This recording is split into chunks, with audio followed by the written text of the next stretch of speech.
sa ba channel so hit adoma no subscribe o send me drop in the latest news to be a obejebre na also nsa etumi akabi na ya borrow sema the latest news abebom no. Yes, finally NDC for HSS oma Torkornoo se was sending red signal be to attack a judiciary committee no more the case in the so na ensemi ba bonte no ne say eni maame no niema o plot plan ni anu ode pa well tifo ensemi de e nsa ne kan na yemungram yintie ensemi ba medidi aka bia so bebrem and say one or say nyina atiase till date na about 99.9% of Ghanaians 99.9% of Ghanaians na yenim bebi a eye sa committee no ene maame we Asia. But what did she do? What she did was she first came out to tell us about where the meeting is happening. What is she trying to do? She's trying to let us know the location. So one, she's exposing the committee members. Mamencho Edu Lodge in this is the building. But you see, in her video, she made it sound like some small bunk be. Another Dan Kweku for the MPP. They renovated it before election 2024. Election no elu omuluzia no mujato. The Edu Lodge na okase. Omo sheda the case ni ko so onko because na ne wo fa bi one ne tenaye na oyeso genia ye ku judges bia na oka no na omo pese okai ni wo fa ni wuo. This is the Edu Lodge. Now ask yourself, why would she start from here?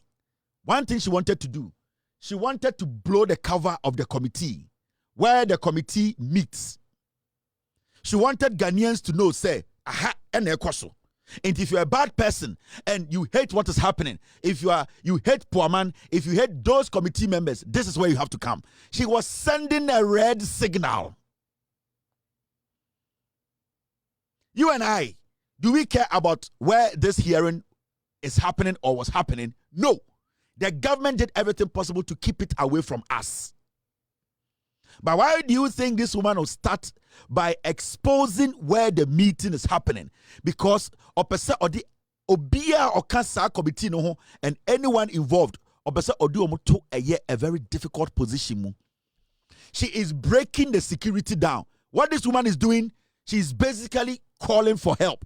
If you want to attack these people, if you want to come burn the place up, if you want to come shoot, this is the place to come because this is where it is happening. So these are the codes she was sending. Because to bring Edu Lodge into this matter and to tell us to say, that is what you think, that means that is not the fact. Because Obusa question say, it's maybe I'm the koya meeting no. I don't know what me kai me ofa yeku no any ade ana and the ebia sa na medwene, meaning she herself, she cannot prove say that is the reason why sa meeting no was put ewa anase ka say omonye no Edu Lodge. What she was doing, she was trying to incite the people who support her, who are hooligans, people who want to attack the committee members, people who want to come there. The person here say she needs people to come there, amass out there, and start demonstrating. That is what she's doing. She's giving them codes. She's telling them, Sanko from a committee, so person who are Munina Mumbra Edu Lodge, Mumba demonstrating into a Chanapa, you bounce and 2,000 egg a demonstration around a castle. It is because the woman has given the green light. She has exposed every single member of that committee. Because you ask yourself, why would she bring Edu Lodge into this? She's the Chief Justice. She's leading. She's indirectly leading people. She's indirectly giving a signal. On your smarter, and right now as we speak, every committee member, their life is at stake. Menoka say, so be person obo be true, or be person or attack any of the committee members are. The only place they are heading is Edu Lodge area. It does not matter the security around. Right now, that place is not safe. That is what Torkornoo was doing. She's inciting her base telling them the location. And it's not no, but let's keep it here. Now, we no can send bebre. Now, before we move ahead, and I say I want to ask this woman, say, before our omiti committee, did she take an oath? And if she took an oath, what does the oath tell her? What does it tell her? In fact, did she take an oath before the proceedings? And I am very sure, say, she took oath, or she has been taking oath every single day before the committee sits. Now, what did the oath, or what was the reason for her taking an oath? It was for her to protect the secrecy of the committee hearing. It was for her to protect the secrecy of the committee hearing. When the committee started hearing this woman's case, at a point she went to Supreme Court. Why didn't she do a press conference in public before going to the Supreme Court? But even though she knew that the committee, they had given all her rights, she knew that she has every right to go to court, to allow her legal team to go to court. She knew she was under oath. So what did she do? She did not come out to publicly tell Ghana for say, this is what is happening to me. But what she did is, she knows the law. So she tasked her lawyers or her counsel to go to the Supreme Court. Why do you think if today, Opeso High Court, why would she do a press conference on TV? What has changed? Because this is the same woman who adhered to the oath na oteki, and she knew, say, the beginning, say, a press conference, say, we boom raso. Now, suddenly, something has changed. She has decided to flout the law. Sa oath no oteki, we break it, and we have a press conference, and we catch say, High Court. Now, say, High Court, I didn't want to ask my lawyers, it's the first time, no, or smart or more call Supreme Court. No. Why do we need a TV, this jamboree paparazzi thing? There's a reason why she's doing this. There is a reason why Torkornoo today did this. She wants to blow the country up. 3 things not to buy. 1, to present the NDC as a party that kills judges. Secondly, to tell Ghanaians to say, the judge sitting on the case, poor man, any other judges, they are ganging up against her. And 3, she wanted to play the victim. Sympathy card. And until the end, Obeka Chere or TV to say, may call High Court. But the first time I go Supreme Court, one TV so I'm a campus, I was adding that it means she knows the law. She knows what she's doing today is unconstitutional. She knows she's breaking the law. But she presented it in a way where now but analyze ya say or kanokre. What changed for her to come and say, today, dear, I will not send my lawyers, but I am coming to speak. She could have even released a statement, but she didn't do it. So ask yourself, why did she do that? She's playing on the minds of Ghanaians. She's dragging us along. She wants us to be her lawyers. She wants to move the committee's job into the public domain.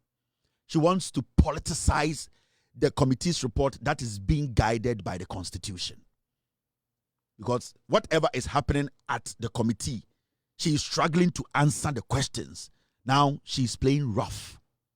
So she's now taking the case, she's putting it in the public domain, she's playing politics with it. She knows that is the only way that maybe she can get her MPP people to speak for her.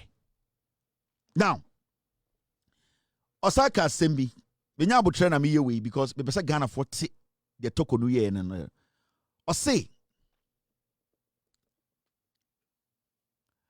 if CJ is removed this way, everyone else is at risk. Or say behind me is every judge and every commissioner or head of an independent institutional body in the country. If this model of removal can be tried on the Chief Justice, it can be repeated with everyone. I am not countering these processes for myself, but on account of leadership burden I carry. Or see, the idea mendeno, Sebio, me a Chief Justice. Any AM say, a betuma to judge bia, a betuma to penini bia or die a banye jumanu bia, inti or some tia say, and young men a make kwama me home. Now me catch them say, you bet to be the judge for the question here is this statement you are making, since say Madam Torkornoo case we buy, they are former judges in Ghana. They are former statesmen in Ghana. They are former lawyers in Ghana. She told us today she has been in this business for over 30 years. Why do you think even judges who are not now practicing actively, who are on pension, lawyers who are not practicing now, who see themselves as statesmen, why do you think you have not seen any of them officially come out to defend Torkornoo? Ask yourself why. Have you heard any former Supreme Court judge step out to share their opinion in defending Torkornoo? Have you heard any of them? Nobody. Is it not interesting? Because those people who were there before Torkornoo came, I don't think they are all crazy or they are all NDC. At least somebody will be reasonable enough to say, no, I also know the law and I also have been in this position before. Why do you think we've not gotten any former Supreme Court judge, even one, to step out to defend Torkornoo? Because they have studied the law and they have seen that there is nowhere in the Constitution that has been breached. From the presidency to the Council of State to this committee, those judges sitting at home, the retired judges, those who are statesmen, they have looked through and they have monitored the process. There's nowhere in this process that the law has been breached. So when she speaks like this, now what she is doing is she is dragging all these people into it. Technically, they are all against me.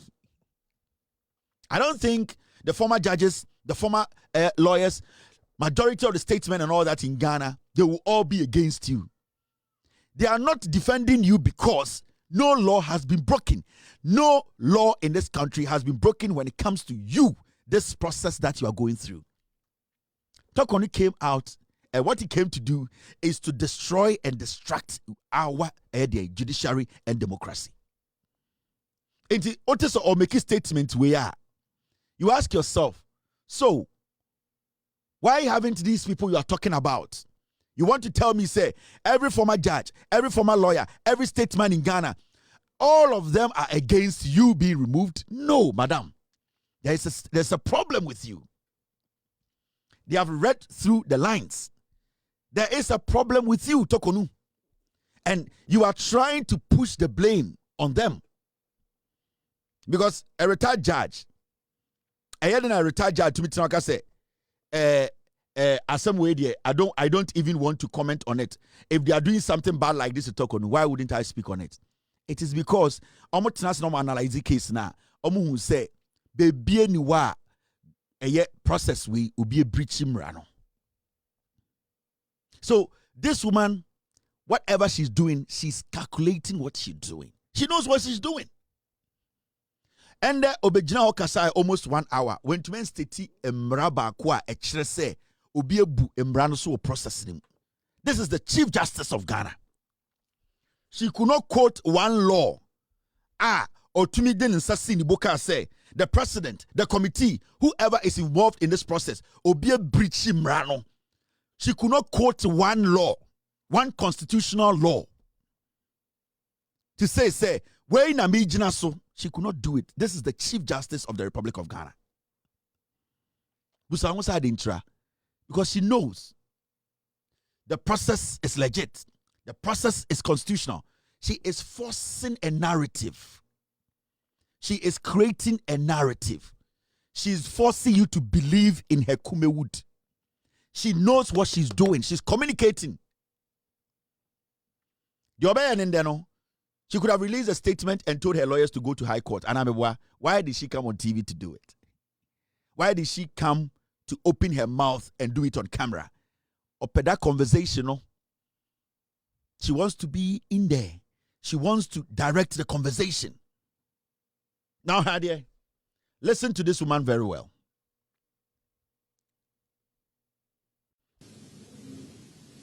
Anyone who has been to the Circuit Court or the High Court and made subject to the rules CI 47 will know that those rules never conceived that a hearing can be conducted without the claims, the defenses, and the issues being carefully laid out before the parties and accepted by all of them before a hearing starts.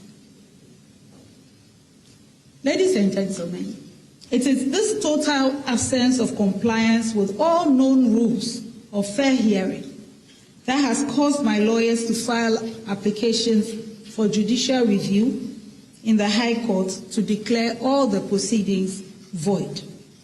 Because the clear danger is that through this flagrant violation of CI 47 and the darkness of the current proceedings being held in camera behind the walls of Edu Lodge, my lawyers and I can come to the end of the proceedings.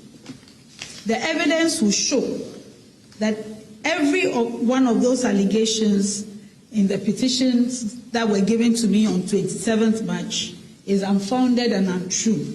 And yet, the committee can dig up some allegation from whatever documents they claim to be having from the president, which they have not shown to me, and purport to enter a recommendation for my removal on that basis. Allow me to say that this is totally unknown in the rule of law in this country. If it was lawful, I would have no reason to alert the nation of the dangers they represent. It is the violations of law that have forced me to bring these matters out in the light of day. The final and fourth reason for this statement is that I have heard on several occasions from loved ones, persons who care, persons who may not know me beyond my public duties, and many who think that since these proceedings seem to be carefully staged to result in my removal as Chief Justice, it would be best